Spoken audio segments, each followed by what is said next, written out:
The American dream has changed, and I think more people are quietly opting out. Not because they're lazy, not because they don't want to work, but because the old formula, work harder, spend more, take on debt, repeat, isn't delivering the security it promised. And after feeling that tension myself, I made a different choice. I moved into a camper van with my dog, started exploring the country, and began looking for another way to live. I don't have all the answers, but I do have a new perspective. Stick with me and I'll show you why I chose this instead.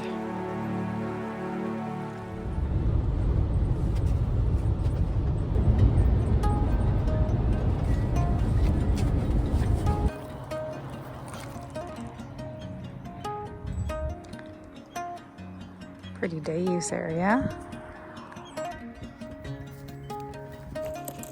I'm assuming at some point this whole thing is underwater. We're Jess and Jem, and we've been traveling in my mostly self-converted camper van since June of last year. If you're new here, these videos are part travel story, part real-time reflection, as I look back through my iPhone photo library and share what this journey has been teaching me.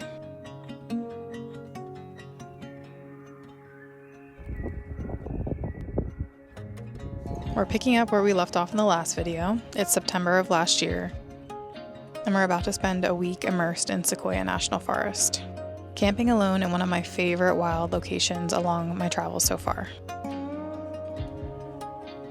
First, we're stopping off at Sequoia National Park, and while it is beautiful and worth the visit, there isn't a whole lot to do with a dog here. So if you're traveling with dogs and missed our visit to Yosemite, check that out after this one. This is one of the craziest roads. Like, it is so hard to navigate. I need a break. So, I'm gonna make some food.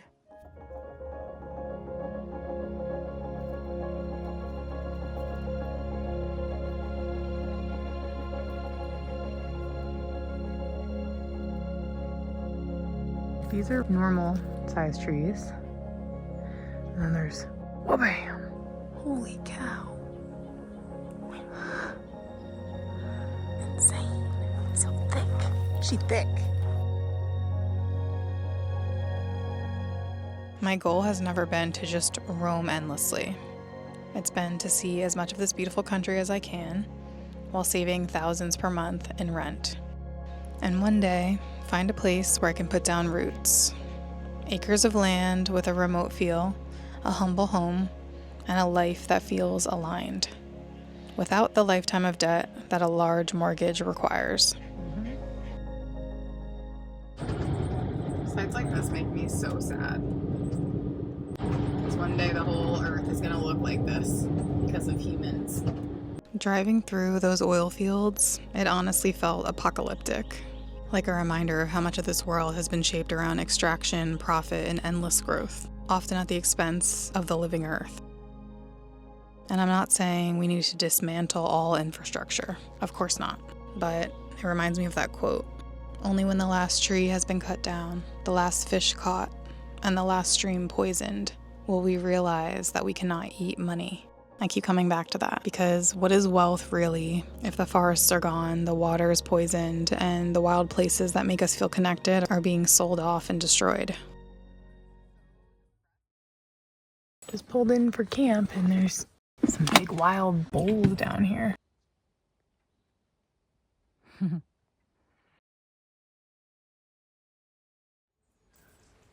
Passing through all of that before arriving here made this place feel even more sacred to me, more worth protecting. Good morning, my good girl.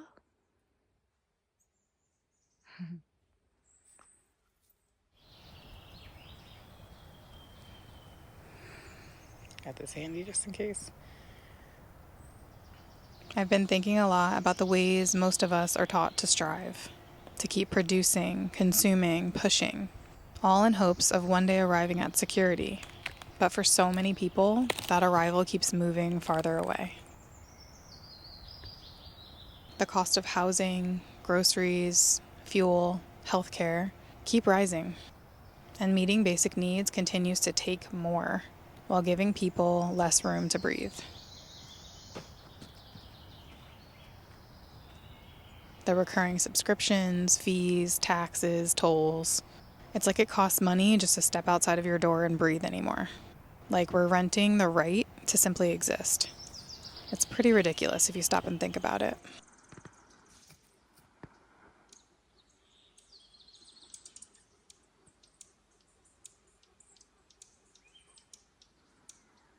She loves it out here.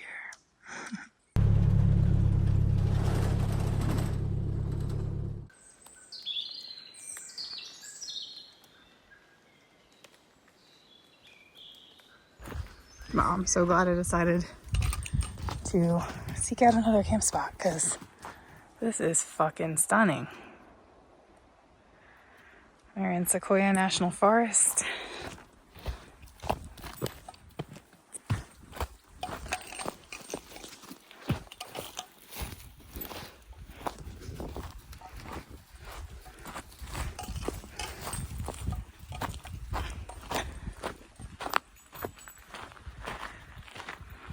How pretty.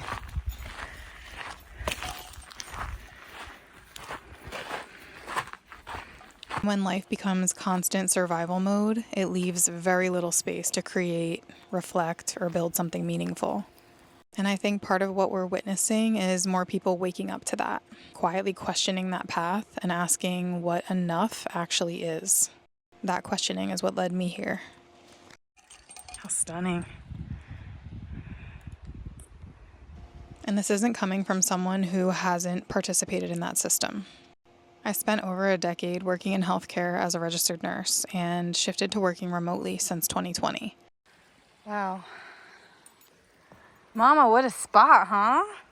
I know what it means to work hard, to build a career, and to try to do things the conventional way. For me, this wasn't about opting out of work or pretending money doesn't matter. It does. We all need income to survive. It's about refusing to postpone life and questioning whether there might be another way to live. One with lower overhead, more time freedom, and maybe more intention.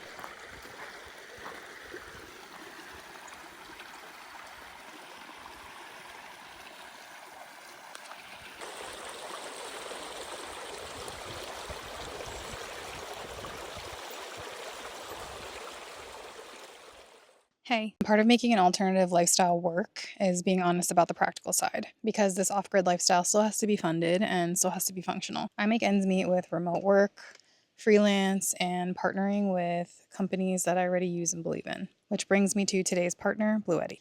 If you've been around for a while, you know the ongoing issues I've been having with the van's electrical system, which I did have professionally installed. Parts failing unexpectedly, power inconsistencies, and that constant stress of wondering if my freshly stocked fridge and freezer full of groceries is going to even keep running or not. I've been using the Bluetti Elite 300 for a while now, and this solves the electrical unpredictability. It's certified as the world's smallest 3 kilowatt portable power station, which is pretty wild considering it packs over 3,000 watt hours of capacity and 2,400 watts of output. It has the footprint of many smaller units, and it's compact enough to fit between the front seats of my Ford Transit. It helps power the things I actually rely on day to day, keeping my fridge and freezer going, cooking meals outside, keeping the Starlink powered for remote work, and recharging my laptop, phone, and camera batteries. All the things I need to work and make these videos. What's been most valuable is the peace of mind it adds when my house system is acting up, which is often. It can be recharged 3 ways: through a standard wall outlet, solar panels, or through an alternator charger known as the Charger 2. And that's especially useful on driving days. And you can monitor and power it on and off right from the app. And one thing that's genuinely surprised me is how compact the Elite 300 is for what it holds. It was really impressive putting it next to my AC 180, which I bought when I first started building out the van and relied on long before this partnership. Seeing them side by side, they're surprisingly similar in size, even though the Elite 300 gives me roughly 3 times the power capacity. And honestly, all of this ties back to something bigger that I've been talking about in this video: creating a life that feels more free, with a little more peace of mind and a little less unpredictability. So if you've been looking for a serious power solution for van life, backup power, or off-grid travel, I'll put links below for all of the devices I mentioned. And you can use my code exploringgems 5 off for discount off your entire purchase. Thanks to Bluetti for partnering with us and making videos like this possible. Now back to story time in September of last year.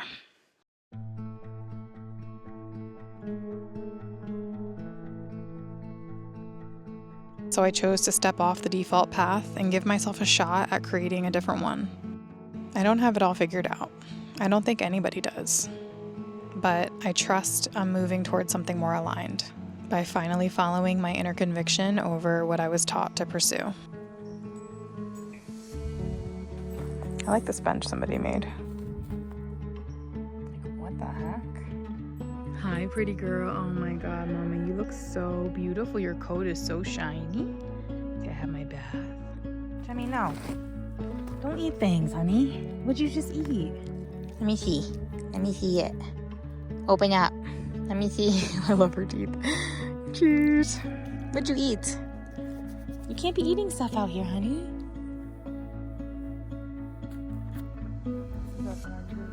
Aww. I'm just sharing the good moments. Look at this girl. My everything right here. Truly saved my life. Saves my life all the time, every day. I love you, honey. Look at her. Perfection. She's lightening up, getting some lighter hairs. Hey, what's under there, Jem? What is it, Mama? There's a squeakster under there. We have unexpected visitors yet again. These are so good. Super good. They're like the best I've had.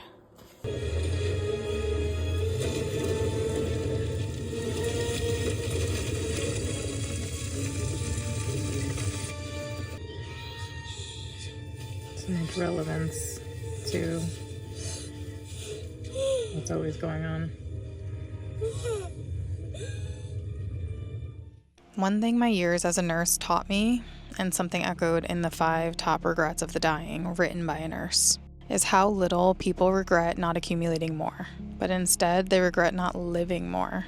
They regret not having the courage to live true to themselves instead of following what others expected.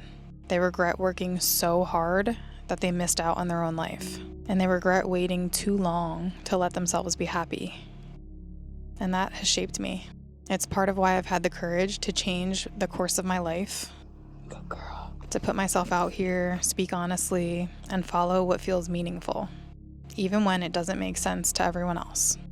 Because if there's one thing caring for people at the end of life reinforced for me, it's that the risk of being misunderstood feels small compared to the regret of never having lived a life you truly desired.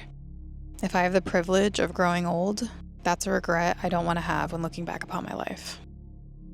Beautiful passage. That's so fitting and important to what's going on right now in society. With humanity, just getting lost in old ways again, forgetting that united, we stand together as the people.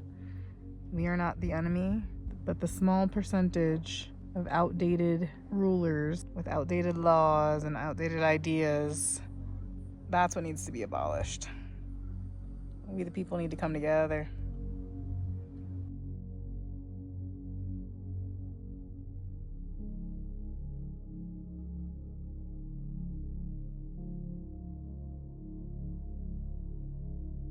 Jemmy, how excited are you? You want to go to the creek? Let's go. Let's go.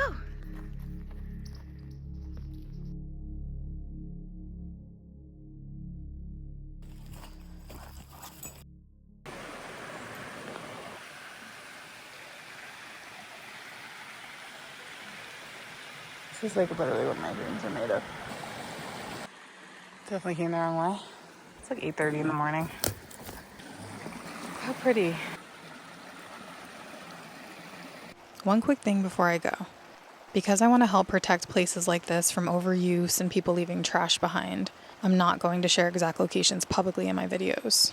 But I've been thinking about starting a free email list where maybe once a month I send updates from the road, share photos, reflections, and occasionally the coordinates to some of my favorite free wild camping spots, including this one, with like-minded people who genuinely care about these places. So if that sounds like something you'd want, leave a comment that says email list and tell me what you'd want included. Careful. You want a drink? You can drink it. It's a fresh creek. I didn't get a whole lot. Maybe like 2 gallons. It's gonna be heavy. my god. Ew, it's like still connected. Oh my god, ew. Leave it. Come. No.